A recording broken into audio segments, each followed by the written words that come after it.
এ সময় তার বক্তব্যে উঠে আসে চলমান আলোচিত বেশ কিছু বিষয়।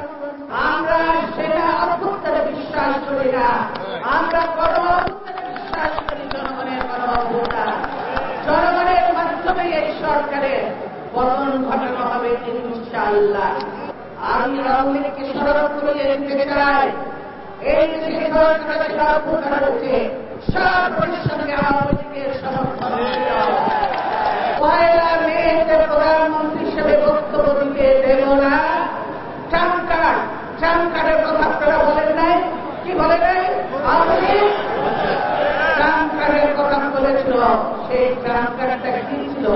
ট্রাম্পকার কি বলল? দীর্ঘদিন ছিল আপনারা রাষ্ট্রপতিকে যে সংলাপের নাটক খেললেন, সেটাই তারা কি করল? এই প্রজ্ঞাপন তো আগেই তৈরি করে রেখেছিলেন, আমাদের হাতেও বসেছিল সেটা।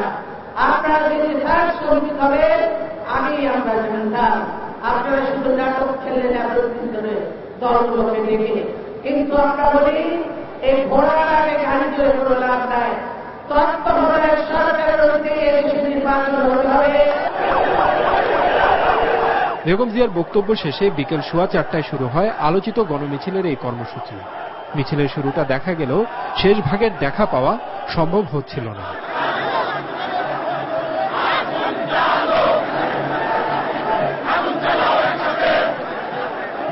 তত্ত্বাবধায়ক সরকারের দাবিতে এবং ব্যর্থ সরকারের পদত্যাগের দাবিতে আজকে জনগণ ঐক্যবদ্ধ হয়েছে দেশনেত্রী বেগম খালেদা জিয়ার নেতৃত্বে।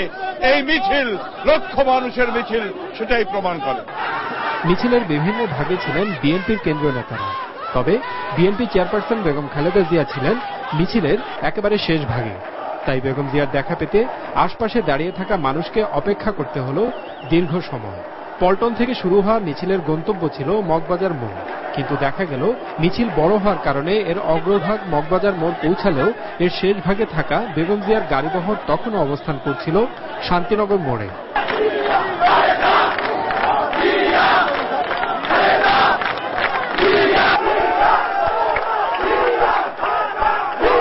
বেগম জিয়ার গাড়িবহর মগবাজার মোড়ে পৌঁছাতে সময় লেগে যায় 1.5 ঘন্টারও বেশি। নানা ঘটনা প্রবাহের মধ্যে দিয়ে আলোচিত হয়ে ওঠা এই গণমিছিল কর্মসূচি শেষ পর্যন্ত শান্তিপূর্ণভাবে শেষ হলো। বিএনপি নেতৃবৃন্দ বলছেন যে আগামীতে তারা এই ধরনের শান্তিপূর্ণ কর্মসূচি দিবেন, কিন্তু সেই কর্মসূচিতে যদি বাধা দেওয়া হয় তখন পরিস্থিতি শান্তিপূর্ণ থাকবে না এবং এর জন্য